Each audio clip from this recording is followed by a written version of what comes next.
வணக்கம் ஓவியா. சிறிது நேரத்திற்கு முன்பு குறிப்பாக திமுகவில் இணைந்த பன்னீர்செல்வம் தற்பொழுது தனது ராஜினாமா பதவியை அளிப்பதற்காக தலைமைச் செயலகத்திற்கு வருகை தந்துள்ளார். குறிப்பாக தனது சட்டமன்ற உறுப்பினர் பதவியை ராஜினாமா செய்வதற்காக வருகை தந்துள்ளார். சட்டசபை செயலாளர் சீனிவாசனிடம் தனது ராஜினாமா கடிதத்தை அளித்துள்ளார். அவரை தொடர்ந்து தற்பொழுது ஐயப்பனும் தனது ராஜினாமா கடிதத்தை அளித்து வருகிறார். குறிப்பாக தேனி மாவட்டம் பெரியகுளத்தில் பிறந்த பன்னீர்செல்வம் தனது சாதாரண குடும்பத்தில் இருந்து ஆரம்ப காலத்திலேயே மக்களை தொடர்ந்து மற்றும் அமைதியான அணுகுமுறையால் கவனம் பெற்று வந்திருந்தார். குறிப்பாக இவர் தனது அரசியல் வாழ்க்கையை அதிமுகவில் தான் தொடங்கினார். கட்சியின் நிறுவனர் எம்ஜிஆர் மற்றும் பின்னால் தலைமை ஏற்ற ஜெயலலிதா ஆகியோரின் நம்பிக்கைக்குரியவராக உயர்ந்தவர். அதனைத் தொடர்ந்து ஓபிஎஸ் 3 முறை தமிழக முதலமைச்சர் பதவியை வகித்து வந்தார். இவை அனைத்தும் ஜெயலலிதா பதவியில் இல்லாத சூழ்நிலையில் இடைக்கால முதலமைச்சராகவும் பொறுப்பேற்ற காலங்கள் ஆகும்.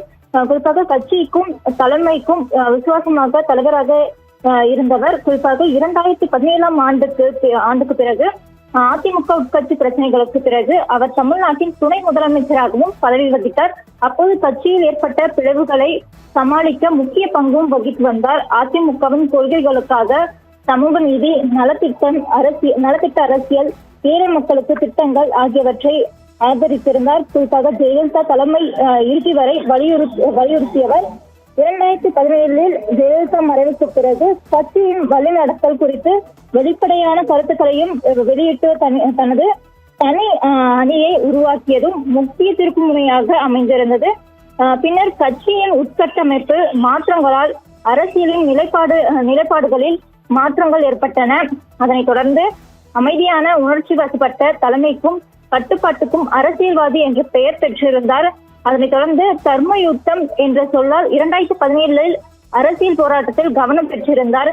இந்த நிலையில் அதிமுகவில் ஏற்பட்ட கருத்து வேறுபாடுகளுக்கு பிறகு பன்னீர்செல்வம் தனி அரசியல் பாதையை தேடி வந்திருந்தார். மேலும் அவரது அடுத்த கட்ட அரசியல் முடிவுகளை தமிழக அரசியலில் தாக்கத்தை ஏற்படுத்தும் என எதிர்பார்த்திருந்த நிலையில் தற்பொழுது பன்னீர்செல்வம் திமுகவில் இணைந்த கையோடு தனது சட்டமன்ற உறுப்பினர் பதவியை தற்பொழுது ராஜினாமா செய்து வருகிறார். அவருடன் அவரது நெருங்கிய ஆதரவாளரான ஐயப்பனும் தனது பதவியை ராஜினாமா செய்து வருகிறார். குறிப்பாக ராஜினாமா செய்வதற்கு முன்பாகவே பன்னீர்செல்வம் தனதை திமுகவில் இணைத்துக் கொண்டார். அவரை தொடர்ந்து அவருக்கு ஆதரவு அளித்திருந்த பலரும் திமுகவில் இணைந்திருந்தனர். குறிப்பாக இது தமிழக அரசியலில் நிலைப்பாட்டை முக்கிய மாற்றத்தை உருவாக்குமா? தொடர்ந்து அதிமுகவின் அடுத்த கட்ட நடவடிக்கை என்ன என்ற கேள்வியும் இருந்துள்ளது. தொடர்ந்து இந்த இணைவு தொடர்பாக திமுகவில் பல அதிகாரப்பூர்வமான அறிவிப்புகளும் தொடர்ந்து வெளிவரும் என எதிர்பார்க்கப்படுகிறது. இந்த இணைவு வரவிருக்கும் தேர்தலின் சூழ்நிலையும் தாக்கத்தை ஏற்படுத்தும் என்ற கேள்வியும் இருந்துள்ளது. குறிப்பாக பன்னீர்செல்வம் கொண்டுள்ள ஆதரவாளர்கள் எந்த வகையில் செயல்படுவார்கள் என்பதும் கவனத்தை ஈர்த்துள்ளது. மேலும் தமிழக அரசியலில் புதிய சமன்பாடுகளை உருவாக்கக்கூடிய இந்த மாற்றம் அடுத்த சில நாட்களுக்கு மேலும் பல அரசியல் மாற்றங்களுக்கு வழிவகுக்குமா என்பதும் எதிர்பார்க்கப்படுகிறது. இந்த நிலையில் பன்னீர்செல்வம் தன்னை திமுகவில் இணைத்துள்ளது தமிழக அரசியல் வரலாற்றில் முக்கிய திருப்புமுனையாகவும் பார்க்கப்படுகிறது. ஓவியா.